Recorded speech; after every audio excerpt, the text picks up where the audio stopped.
आज हम लोग भगवान बुद्ध के जीवनी का अध्ययन करेंगे। ईसा के जन्म से बहुत पहले 623 वर्ष पहले इस समय यहाँ नेपाल राज्य की दक्षिण सीमा है। वहाँ रोहिणी नदी के पश्चिमी छोर पर शाक्यों की कपिलवस्तु नाम की राजधानी थी।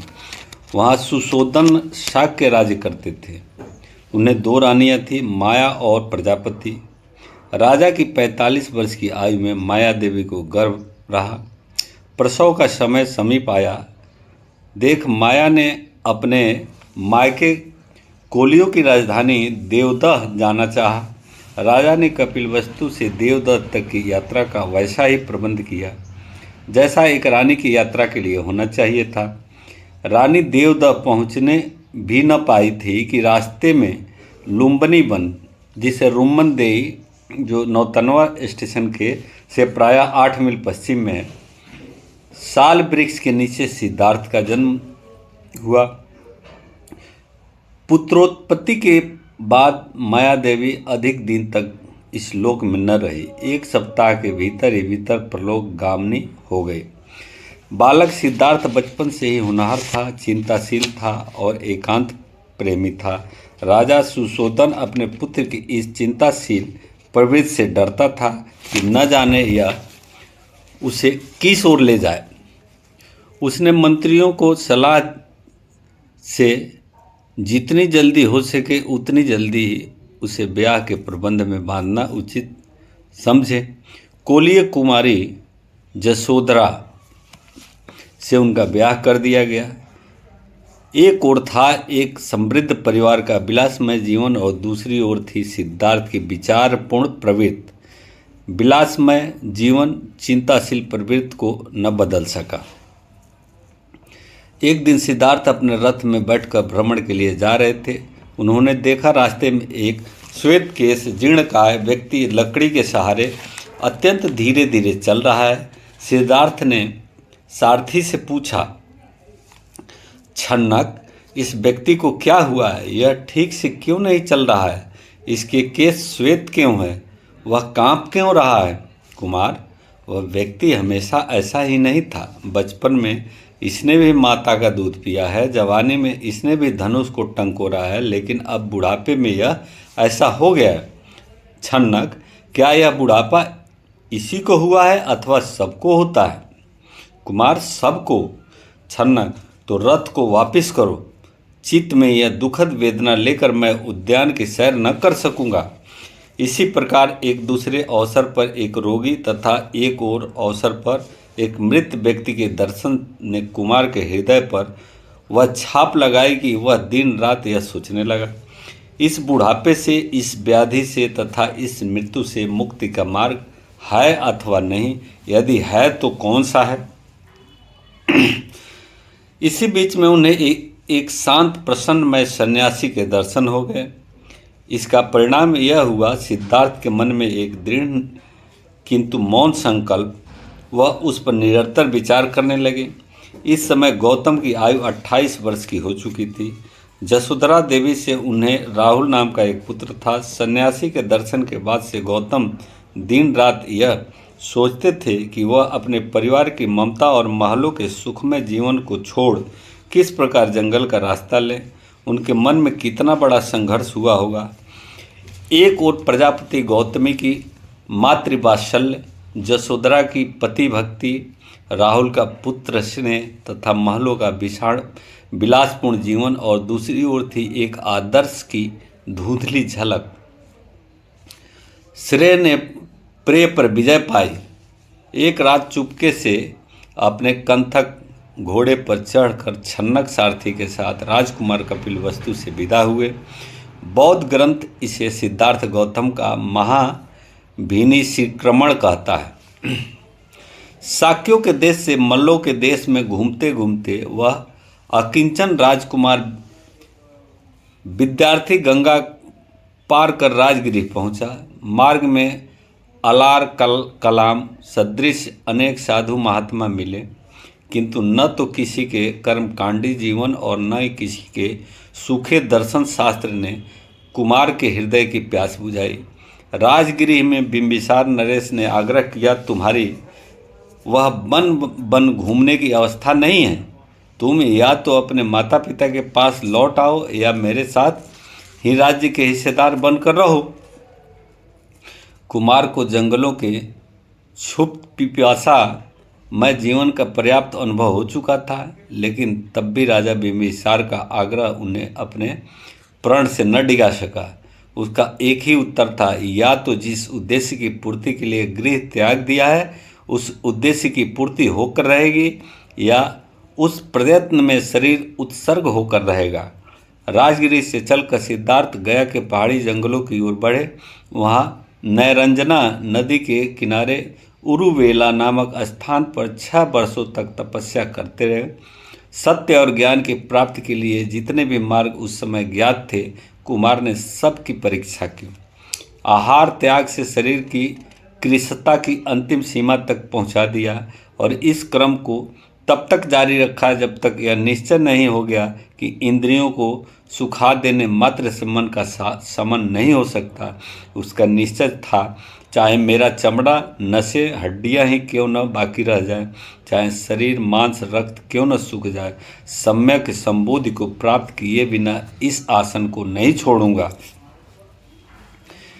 आर्यवर अनेक परीक्षाओं के बाद अपने चित्त को बुरी वासनाओं पर विजय प्राप्त कर मार्ग को संपूर्ण रूप से जीतकर बैसाखी पूर्णिमा की पुण्य तिथि को सिद्धार्थ गौतम उस अमर बोधि वृक्ष के नीचे बुद्धत्व को प्राप्त हुए। उस समय उन्होंने कहा, इस जन्म मरण के कारण जो खोजता हुआ मैं अनेक जन्मों तक संसार में दौड़ता रहा, ओहो बार बार जन्म लेना कितना दुखकर है।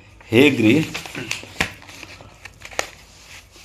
गृह कारक, अब मैं तुझे पहचान लिया। तू फिर घर न बना सकेगा। तेरी सभी कड़ियाँ भग्न हो गई, घर का शिखर गिर गया, संस्कार रहित चित्त से तृष्णा का क्षय हो गया। धम्मपद में यदि गौतम केवल अपने बोधि से संतुष्ट हो जाने वाले व्यक्ति होते तो उनके जीवन का आदर्श पूरा हो गया था, लेकिन उन्हें शांति कहाँ। उनका हृदय समस्त संसार के कल्याण की कामना से तड़प रहा था। वे सोचने लगे, किसे सर्वप्रथम यह ज्ञानामृत पान कराया जाए। ख्याल आया कि उन्हीं 5 साथियों को जो बोध गया में रहते समय गौतम को पथभ्रष्ट हुआ समझ अकेला छोड़ आए थे, उपदेश दिया जाए। बुद्ध उनकी खोज में गया से ऋषिपतन मृगदाव यानी बनारस आए। उन 5 प्रव्रजितों पर बुद्ध की तेजस्विता का प्रभाव पड़ते देर न लगी। तथागत ने उपदेश दिया, भिक्षुओं सन्यासी को चाहिए कि वह इन 2 अंतों का सेवन न करें। कौन से 2 अंत? एक तो वह जो काम और विषय वासनाओं का जीवन है, जो अत्यंत हीन ग्राम्य अनार्य और अनर्थक है, और दूसरा यह जो शरीर को व्यर्थ ही पीड़ा पहुंचाना, क्योंकि यह भी अत्यंत हीन ग्राम्य अनार्य और अनर्थक है। इन दोनों अंतों को त्याग कर तथागत ने मध्यमा प्रतिपदा यानी मध्यम मार्ग का उपदेश दिया। यह मध्यमा प्रतिपदा आँख खोलने वाली है। कौन सी है यह मध्यमा प्रतिपा? यही जो पहला ठीक, इसका अर्थ है सम्यक विचार, उसके बाद सम्यक संकल्प, सम्यक वाणी, सम्यक कर्म, सम्यक आजीविका, सम्यक व्यायाम, सम्यक स्मृति, सम्यक समाधि। इस प्रकार बुद्ध ने अपने उन 5 शिष्यों को आर्य अष्टांगिक मार्ग का उपदेश दे आर्य जीवन का अनुयायी बनाया। उस दिन ऋषिपतन में तथागत बुद्ध अपने लिए तथागत शब्द का व्यवहार करते थे ने अपना वह धर्म चक्र प्रवर्तित किया जिसे पहले न किसी श्रमण, न ब्राह्मण, न देवता, न मार, न और किसी ने भी चलाया था। उन दिनों बनारस में एक बड़ा सेठ रहता था जिसके लड़के का नाम था यश। पिता ने अपने पुत्र के लिए भोग विलास की सब सामग्री जुटा रखी थी, लेकिन यश उन नवयुवकों में से था जिन्हें ऊंचे आदर्शों की प्रेरणा विलास में जीवन में फंसने नहीं देती। विलासी जीवन से उसको संतोष न हुआ। ऊब कर तथागत के पास गया और उनका उपदेश सुनकर उन्हीं के पास भिक्षु हो गया। अब दिनों दिन गौतम की ख्याति फैलने लगी। युवक गण एक एक करके उनकी भिक्षु मंडली में सम्मिलित होने लगे। जब भिक्षुओं की संख्या 60 तक पहुंची तब तथागत ने उन्हें संबोधित किया, भिक्षुओं, अब तुम लोग आओ, घूमो, जनता के हित के लिए, जनता के सुख के लिए, देवों और मनुष्यों के कल्याण के लिए जाओ, घूमो। दो भिक्षु एक तरफ न जाओ। तुम लोग उस धम्म का उपदेश करो जो आदि में कल्याणकारी है, मध्य में कल्याणकारी है और अंत में कल्याणकारी है। और हे भिक्षु, मैं स्वयं भी जहाँ उरुवेला है वहाँ धर्मोपदेश देने जाता हूँ। उरुवेला राजगृह, कपिलवस्तु, वैशाली, जेतवन, कौशाम्बी आदि स्थानों में भगवान बुद्ध नित्य किसी न किसी जगह चारिका यानी यात्रा करते थे। उनके जीवन का प्रत्येक क्षण जिस प्रकार केवल लोकहित में व्यतीत होता था, उनका दूसरा उदाहरण नहीं। एक बार भगवान विचरते विचरते केशपुतीय नामक ब्राह्मणों के ग्राम में जा पहुँचे। वहाँ कालमा गोत्र के लोगों ने पूछा, भंते, हमारे ग्राम में कुछ श्रमण ब्राह्मण आते हैं, वे अपने मतों का समर्थन करते हैं और दूसरे के मतों का खंडन। फिर दूसरे आते हैं, वे अपने सिद्धांतों का समर्थन करते हैं और दूसरे के सिद्धांतों का खंडन।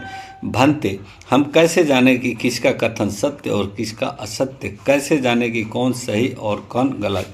भगवान ने कहा, कालमो, संदेह उत्पन्न होना स्वाभाविक है। किसी बात में केवल इसलिए विश्वास मत करो कि बहुत से लोग उसे मानते हैं। इसलिए विश्वास मत करो कि वे तुम्हारे आचार्यों की कही हुई बात है। इसलिए विश्वास मत करो कि तुम्हारे धर्म ग्रंथों में लिखी हुई है, बल्कि प्रत्येक बात को अपने व्यक्तिगत अनुभव की कसौटी पर जांचो। यदि वह अपने तथा औरों के लिए हितकर जान पड़े तो उसे मान लो, न जान पड़े तो मत मानो। राजा सुशोधन के कानों में पुत्र की ख्याति पहुंची। वे अपने पुत्र को देखने के लिए उत्कंठित हो गए। बड़ी कठिनाई से वे अपने पुत्र को अपने राज्य में बुलाने में सफल हुए। बुद्ध कपिलवस्तु आए। वहाँ अपने नियम के अनुसार नगर के बाहर ठहरे और भिक्षा मांगने निकले। राजा को पता लगा तो वे घबराए हुए आए और बोले, क्या मुझ में आपको और आपके भिक्षुओं को भोजन कराने की सामर्थ्य नहीं है जो आप घर घर भिक्षा मांग रहे हैं? राजन, हमारे वंश का यही धर्म है। भंते, हमारा वंश क्षत्रिय वंश है। हमारे वंश में किसी एक ने भी तो आज तक भिक्षा नहीं मांगी। राजन, तुम्हारा वंश क्षत्रिय वंश होगा, हमारा वंश तो बुद्धों का वंश है। कपिलवस्तु में रहते समय भगवान ने अपने पुत्र राहुल तथा अन्य कई जनों को प्रवजित किया। उनका कहना था कि भगवान बुद्ध छात्र धर्म के विरोधी न थे। किसी सज्जन ने पूछा, तो फिर बुद्ध ने अपने पुत्र राहुल का, जो कि एक क्षत्रिय कुमार था, सन्यासी क्यों बनाया? राहुल ने उत्तर दिया, क्योंकि बुद्ध जन्म से जात पात के ठेकों को न मानते थे। कृषा गौतमी नाम की अत्यंत दरिद्र स्त्री का इकलौता पुत्र मर गया। वह शोक से पगली हो गई और अपने मृत पुत्र की लाश को इस आशा में गोद से उठाए फिरती थी कि कोई जिला दे। उसे क्या मालूम कि मरे हुए जिया नहीं करते और यदि उठे तो वह मरे हुए नहीं होते। किसी ने उसे तथागत के पास भेज दिया। कहा, जा, वहाँ समुचित औषधि मिलेगी। विपत्ति के मारे गौतमी रोती चिल्लाती सिर ढूंढती तथागत के पास पहुँची और बोली, मेरे पुत्र को जिला दो। बुद्ध बोले, जिस घर में आज तक कोई न मरा हो उस घर से सिद्धार्थक यानी सरसों ले आओ। गौतमी घर घर घूमी। सिद्धार्थक यानी सरसों देने के लिए सब तैयार थे, लेकिन कोई ऐसा घर न था जहाँ कोई न मरा हो। उसकी आंखें खुल गई। पुत्र की लाश को छोड़कर वह तथागत के पास आई। भगवान बोले, देखो गौतमी, यह जो अनित्य है, यह न केवल एक ग्राम का, न एक केवल निगम का, न एक केवल कुल का धर्म का है, यह तो सारे संसार का धर्म है। देवता भी इसे अपवाद नहीं है। कृषा गौतमी ने प्रबज्ञा ग्रहण की। उस समय एक भिक्षु को पेट की बीमारी हो गई। बेचारा अपने पेशाब पखाने में पड़ा रहा। आयुष्मान आनंद सहित भगवान घूमते घूमते वहाँ पहुँचे जहाँ भिक्षु पड़ा। जाकर पूछा, भिक्षु तुझे क्या रोग है? वृद्ध और उनके अनुसार, भगवान पेट की बीमारी है। भिक्षु, तेरा कोई परिचारक है? नहीं। और भिक्षु, क्यों तेरी सेवा नहीं करते? भगवान, मुझसे किसी भिक्षु का कुछ नहीं बन पड़ता। भगवान बुद्ध ने आयुष्मान आनंद को कहा, जा आनंद पानी ला, इस भिक्षु को नहलाऊंगा। आनंद पानी लाया। भगवान ने पानी डाला, आयुष्मान आनंद ने धोया। भगवान ने सिर से पकड़ा, आयुष्मान आनंद ने पैर से उठकर चरपाई पर लिटाया। तब भगवान ने भिक्षुओं को एकत्र कर कहा, भिक्षुओं, तुम्हारी माता नहीं, पिता नहीं जो तुम्हारी सेवा करे। यदि तुम एक दूसरे की सेवा करोगे तो कौन करेगा? जो रोगी की सेवा करता है वह मेरी सेवा करता है। भगवान राजगिरी में विचर रहे थे। कुछ ब्राह्मणों ने उनसे पूछा, भंते, क्या आपके सब शिष्य आपका अनुकरण करते हैं? कुछ करते हैं, कुछ नहीं। यह कैसी बात है कि आपके शिष्य भी आपका अनुकरण नहीं करते? भगवान बोले, हे ब्राह्मणों, मैं तुम लोगों से ही एक प्रश्न पूछता हूँ, उत्तर दो। क्या कभी तुम लोगों से राजगिरी जाने वाला मार्ग पूछते हो? हाँ, पूछते हैं। तो क्या सभी राजगिरी जाते हैं? इसमें से हमारा क्या दोष है? हमारा काम तो केवल मार्ग बतला देना है। इसी तरह हे ब्राह्मणों, मेरा काम केवल मार्ग बतला देना है। इसमें मेरा क्या दोष है? कुछ लोग मेरा अनुकरण करते हैं, कुछ नहीं। उस समय भगवान राजगिरी में गृद्धकूट पर्वत पर विहार कर रहे थे। वैदेही पुत्र राजा अजातशत्रु का महामात्य वर्षकार आया और भगवान को सदापूर्वक प्रणाम करके बोला, बनते, वैदेही पुत्र मगध नरेश बज्जियों पर आक्रमण करना चाहते हैं। उनकी इच्छा है कि वैशाली वालों का चिन्ह मात्र बाकी न रहे। उन्होंने मुझे आपके पास भेजा है कि जाओ, भगवान से मेरा प्रणाम कहो और इस संबंध में उनका जो विचार हो उसे पूछ कर आओ। भंते, इस संबंध में आपका क्या विचार है? आनंद भगवान बुद्ध को पंखा कर रहे थे। भगवान ने आनंद को देखा। आनंद, बज्जियों में कुछ ऐसी बातें हैं कि वे जब तक उनके अनुसार आचरण करते रहेंगे, बज्जियों का कोई कुछ नहीं बिगाड़ सकता। भंते, कौन सी वे बातें? आनंद, बज्जी लोग नियमानुसार अपनी सभा करते हैं। सभा के समय ही सब उपस्थित होते हैं। अपने बनाए हुए नियमों का उल्लंघन नहीं करते। आदरणीय व्यक्तियों का आदर करते हैं। पराई स्त्री को जबरदस्ती अपनी स्त्री नहीं बनाते। अपने नगर के पूज्य स्थानों का ख्याल रखते। अपने राज्य में आने वाले धर्मोपदेशकों का यथोचित सत्कार करते हैं, जिससे भविष्य में भी वे उनके राज्य में आए। आनंद, जब तक बज्जियों में से 7 गुण हैं, तब तक बज्जियों का कोई कुछ नहीं बिगाड़ सकता है। वर्षाकार भगवान की बात ध्यान से सुन रहा था। भगवान ने कहा, ब्राह्मण, वैशाली में विचरते हुए एक बार मैंने बज्जियों को ये 7 बातें कही थी। जब तक बज्जी इनके अनुसरण आचरण करते रहेंगे, तब तक बज्जियों को कोई कुछ नहीं बिगाड़ सकता। मगध महामात्य ने भगवान को प्रणाम कर कहा, भंते, मैं संतुष्ट हो गया। अब आप जाने की आज्ञा दें। मुझे कई आवश्यक कार्य। ब्राह्मण, जैसा तू उचित समझे वैसा कर। भगवान ने आनंद को कहकर सब भिक्षुओं को एकत्र किया और उन्हीं 7 बातों का उपदेश दिया। पाटलिपुत्र, कोटिग्राम और नंदीग्राम होते हुए भगवान जिस समय वैशाली पहुँचे, तो बात फैलते फैलते वैशाली की प्रसिद्ध गणिका आम्रपाली के कानों तक जा पहुँची। उसे मालूम हुआ कि भगवान उसी के आम्र भवन में ठहरे हुए हैं। बुद्ध जैसे महापुरुष के पास जाने को किसे उत्सुकता नहीं होगी। आम्रपाली को भी हुई। भगवान के दर्शनार्थ जाए। जब वह सबसे अच्छे रथ को जुतवा कर सवार होकर वैशाली ने निकली, मार्ग में उसके मन में अनेक विचार उठ रहे थे। कभी वह अपने कमीने पेशे की ओर देखती और कभी शील की मूर्ति भगवान की ओर। जब आम्रवन अधिक दूर न रहा, तब अधिक समय तक रथ पर चढ़कर जाना आर्य मर्यादा का विरुद्ध जान आम्रपाली रथ से उतर पैदल ही चल पड़ी। बाग में प्रवेश करते ही उसने देखा कि भगवान भिक्षु संघ को उपदेश दे रहे हैं। वह भी एक और शांति से बैठकर उपदेश सुनने लगी। उपदेश की समाप्ति पर उसने भगवान से प्रार्थना की, भंते, भिक्षु संघ सहित आप कल के लिए मेरा भोजन स्वीकार करें। भगवान ने मौन रखकर गणिका का निमंत्रण स्वीकार किया। आम्रपाली, क्या बात है, तू रथ को धक्का देकर चल रही है। आर्य पुत्रों, भगवान ने कल के लिए मेरा भोजन स्वीकार किया है।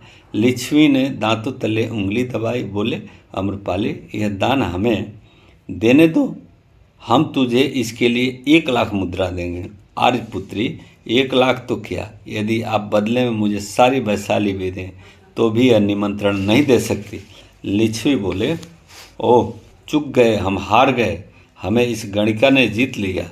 वे सब इकट्ठे होकर भगवान के पास गए और बोले, भंते संग सहित आप कल के लिए हमारा निमंत्रण स्वीकार करें। लिच्छवी, कल के लिए तो मैं आम्रपाली का निमंत्रण स्वीकार कर लिया। अत्यंत पतित गणिका तक के लिए भगवान का यह भाव देख लिच्छवी स्तब्ध हो गए और नतमस्तक हो अपने स्थान को लौट गए। दूसरे दिन भोजन का समय हो जाने पर आम्रपाली ने भगवान के पास समय की सूचना भेजी। पात्र रिसीवर से भिक्षु संघ सहित भगवान आम्रपाली के निवास स्थान पर पहुँचे और बिछे आसनों पर विराजमान हुए। आम्रपाली ने बड़े ही प्रेम और श्रद्धा से बार बार पूछ कर भगवान को अपने हाथ से भोजन कराया। उनके भोजन पात्र से हाथ खींच लेने पर हाथ धुलवाया। वह एक ओर बैठ गई और बोली, भंते, मैं बुद्ध धर्म संघ की शरण जाती हूँ और इस अपने आम्रवन को बुद्ध और भिक्षु संघ को प्रदान करती हूँ। भगवान ने मौन रहकर स्वीकार कर लिया। वेणुग्राम यानी वैशाली में वास करते समय भगवान ने भिक्षुओं से कहा, भिक्षुओं, वर्षावन का समय आ गया है, तुम वैशाली के आसपास जहाँ जहाँ सुविधा देखो वहाँ वहाँ वर्षा वास करो। मैं इस वेणुग्राम में ही वर्षावास करूँगा। भंते, अच्छा। उसी वर्षावास में भगवान रोगग्रस्त हो गए। आरंभ में तो रोग मामूली था, लेकिन बढ़ते बढ़ते वह भयंकर हो गया, मरणांतक पीड़ा होने लगी। तब भगवान ने सोचा, इस रोग को तो मुझे अपने मनोबल से शांति करना चाहिए। भिक्षु संघ को बिना देखे इस जीवन प्रदीप्त को बुझा देना ठीक नहीं है। भगवान के मनोबल से उस समय वह रोग शांत हो गया। रोग से तो भगवान मुक्त हो गए, किंतु शरीर में अभी बल नहीं आया था। बिहार के बाहर भगवान आसन पर बैठे थे। आनंद ने कहा, भंते, आपको निरोग देखकर मेरा दिल कुछ हरा हुआ, नहीं तो मेरी आंखों के सामने अंधेरा छा गया था। धर्म तो क्या, पूरब पश्चिम भी न सूझता था, किंतु इतनी आशा थी कि भिक्षु संघ को बिना कुछ संदेश दिए भगवान महापरिनिर्वाण को प्राप्त नहीं होंगे। आनंद, अब संघ मुझसे और क्या आशा रखता है? धर्म का जो उपदेश करना था वह तो मैंने कर दिया, कोई रहस्य की बात छिपाकर नहीं रखी। अब भिक्षु संघ मुझसे क्या चाहता है? आनंद, भिक्षु संघ के लिए तो वही चिंतित हो जिसकी यह धारणा हो कि भिक्षु संघ मेरा है, मैं उसका मालिक हूँ। मुझे तो आनंद स्वप्न में भी यह ख्याल नहीं होता, तो फिर मैं किस लिए भिक्षु संघ के लिए चिंतित हूँ? आनंद, अब यह शरीर जीर्ण है, 80 वर्ष की उम्र है, पुराने छकड़े की भांति किसी तरह बांध बूझ कर इसे चला रहा हूँ। केवल समाधि अवस्था में ही पूर्ण सुख से रहता हूँ। आनंद, दूसरे का आश्रय छोड़ो, स्वावलंबी बनो। धर्म तुम्हारा पथ प्रदर्शक है, उसी का अनुसरण करो। भोगनगर होते हुए भगवान पावा में चुंद सुनार के आम्रवन में ठहरे। चुंद ने सुना तो भगवान की सेवा में उपस्थित हुआ और बोला, भंते, भिक्षु संघ सहित भगवान कल के लिए मेरा भोजन स्वीकार करें। भगवान ने मौन रहकर स्वीकार कर लिया। अगले दिन चुंद ने अनेक प्रकार के खाद्य पदार्थों के साथ सुक्कर मद्दव अर्थात एक प्रकार की जड़ और सुअर का मांस दोनों लिया भी तैयार कराया। उसे क्या मालूम था कि शरीर की पुष्टि के लिए बना यह सुक्कर मद्दव प्राण घातक रोग उत्पन्न करेगा। भोजन का समय होने पर उसने समय की सूचना दी और उधर संघ सहित बुद्ध के लिए आसन बिछवाए। भगवान आकर आसन पर बैठे। चुंद ने अपने हाथों से संघ सहित भगवान को भोजन परोसा। भोजन समाप्त कर चुंद को अपना उपदेशामृत पान करा। भगवान अपने स्थान पर लौट आए। थोड़ी ही देर बाद भगवान को रक्तस्राव होने लगा, पेट में मर्मांतक व्यथा होने लगी। भगवान ने आनंद से कहा, देखो आनंद, मेरे बाद चुंद को कोई न कहे कि चुंद तुम बड़े अभागे हो, तुम्हारे भोजन खाकर भगवान ने शरीर छोड़ा। यदि कोई ऐसा कहे तो आनंद तुम कहना, चुंद तुम बड़े सौभाग्यशाली हो, तुमने महान पुण्य पार्जित किया, जो तुम्हारे भोजन को ग्रहण कर तथागत ने महापरिनिर्वाण लाभ किया। चुंद, तुम्हारा यह भोजन वैसा ही श्रेष्ठ है जिस तरह सुजाता की खीर थी, जिसे ग्रहण कर भगवान बुद्धत्व को प्राप्त हुए। चलो आनंद, हिरण्वी नदी के परले किनारे पर कुशीनगर में जहाँ मल्लों का साल वन है वहाँ चले। अच्छा बनते। उस व्यथा की अवस्था में भी 4 कोस की यात्रा कर भगवान हिरण्यवती के किनारे मल्लों के साल वन में पहुँचे। उन्होंने कहा, आनंद, साल के इन दोनों वृक्षों के बीच में मेरे लिए चरपाई बिछा दो, बहुत थक गया हूँ, लेटूंगा। अच्छा बनते। उत्तर की ओर सिर कर दाहिनी करवट से उस अंतिम शैया पर लेटे हुए भगवान बोले, आनंद, चारों दिशाओं में श्रद्धालु कुलपुत्र तथागत के जन्म स्थान लुम्बिनी बुद्धत्व प्राप्त के स्थान बोध गया, धर्म चक्र परिवर्तन के स्थान पर ऋषिपतन और परिनिर्माण के स्थान पर कुशीनगर के दर्शनार्थ आएंगे और संसार की क्षणिकता को देख वैराग्य को प्राप्त होंगे। भंते, तथागत के शरीर के प्रति हमें क्या करना होगा? आनंद, तथागत के मृत देह के लिए तुम्हें कुछ नहीं करना है। तुम्हारे लिए सत्य की खोज और उसकी प्राप्ति की ही कर्तव्य है। ऐसे गृहस्थ है जो तथागत के शरीर के प्रति जो जो उचित होगा सब करेंगे। आनंद को विश्वास हो गया कि यह वृक्ष इसकी शीतल छाया तले हुए सुख शांति पा रहे थे। अब कुछ ही घंटों के नाम शेष रह गया था। वह अपने को संभाल न सके और बिहार के एक कोने में खड़े हो आंसू बहाने लगे। हाय, अभी मैं निर्मल चित पद को भी न प्राप्त कर पाया और मेरा पथ दीपक बुझ रहा है। भगवान ने भिक्षुओं से पूछा, आनंद कहाँ है?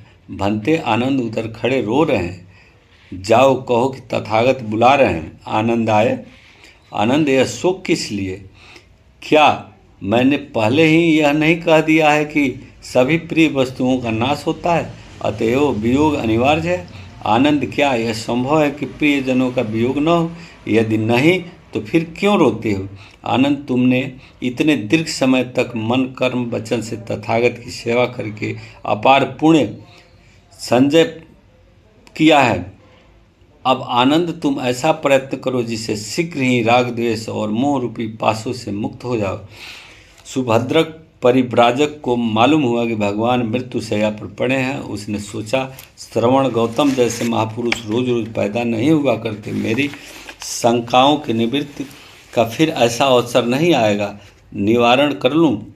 वह मल्लों के उस एकांत सालवन में गया, जाकर बोला, हे आनंद, मेरे चित्त में धर्म संबंधी कुछ शंकाएं, यदि उन्हें इस समय न मिटा सका तो फिर कभी न मिटेंगे। कृपया मुझे भगवान के दर्शन कराइए।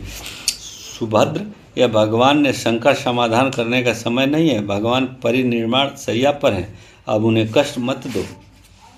आनंद, मुझे भगवान के दर्शन कर लेने दो। सुभद्र, अब उन्हें कष्ट मत दो। 45 वर्षों तक निरंतर अब अखिन्न चित्त से जिसने मनुष्य के लिए एक अमृत वर्षा की हो, वह अब इस अंतिम समय में भी अपनी उस सहज करुणा को कैसे भूल सकता है? आनंद और सुभद्र के इस कथा संलाप को सुनकर भगवान ने कहा, आनंद, सुभद्र को मत रोको, आने दो। वह ज्ञान प्राप्त की इच्छा से आया है, मुझे तकलीफ देने के लिए नहीं। वह बहुत समझदार है। इस समय मैं जो कुछ उसे कहूँगा वह तुरंत समझ लेगा। आयुष्मान आनंद ने सुभद्र परिव्राजक से कहा, आयुष सुभद्र, आओ, भगवान स्वयं तुम्हें बुला रहे हैं। सुभद्र परिव्राजक ने करुणा की उस शांत मूर्ति को देखा और देखा उस भव्य जीवन के संध्या काल को। फिर अंतिम शैया पर पड़े तथागत का उपदेश क्यों न उसके अंतःस्थल तक पहुंच जाता। सभी शंकाओं से मुक्त हो उसने कहा, भंते, मैं तो बुद्ध धर्म और संघ की शरण जाता हूँ, मुझे आप भिक्षु बना लें। सुभद्र, संघ का नियम है कि दूसरे संप्रदाय में प्रव्रजित व्यक्ति यदि भिक्षु संघ में प्रव्रजित होना चाहे तो उसे 4 मास तक प्रतीक्षा करनी पड़ती है। भगवान ने कहा, तो आनंद, सुभद्र को प्रव्रजित करो। सुभद्र बुद्ध के अंतिम शिष्य हुए। समय नज़दीक आ गया। भगवान ने कहा, भिक्षुओं, संभव है मेरे बाद तुम समझने लगोगे कि अब हमारा शास्ता यानी उपदेश कोई नहीं, हमारा मार्गदर्शक कोई नहीं। ऐसा कभी मत समझना। जिन जिन धर्मों का उपदेश मैंने दिया है उन्हीं को तुम शास्ता और मार्गदर्शक समझना। भिक्षु मेरे बाद यदि संग आवश्यक समझे तो छोटे मोटे नियमों को छोड़ भी सकता है। आनंद छन्न भिक्षु को मेरे बाद ब्रह्मदंड देना भंते। ब्रह्मदंड क्या है? आनंद भिक्षुओं को छन्न जो चाहे सो कहे, किंतु छन्न से न तो कुछ बोले न उसे कुछ उपदेश ही करें। भिक्षुओं, यदि तुम में से किसी का बुद्ध धर्म या संघ के बारे में किसी प्रकार की कुछ शंका हो तो तुम समय है पूछ लो, फिर न पछताना कि तथागत के जीवन काल में अपनी शंकाएं हमने क्यों न मिटा ली। सभी भिक्षु चुप थे, किसी को कुछ न पूछना था। अच्छा तो भिक्षुओं, मैं तुम्हें कहता हूँ, संसार की सभी चीज़ें बनी हैं, इसलिए बिगड़ने वाली है, नश्वर है। तुम अपने लक्ष्य की प्राप्ति में प्रमाद न करना, यही तथागत के अंतिम शब्द है। यह भुवन प्रदीप्त संसार से विदा सदा के लिए बुझ गया। तथागत महापरिनिर्वाण को प्राप्त हो गए। अगर उनकी जीवनी अच्छी लगे तो लाइक कीजिए, सब्सक्राइब कीजिए और शेयर।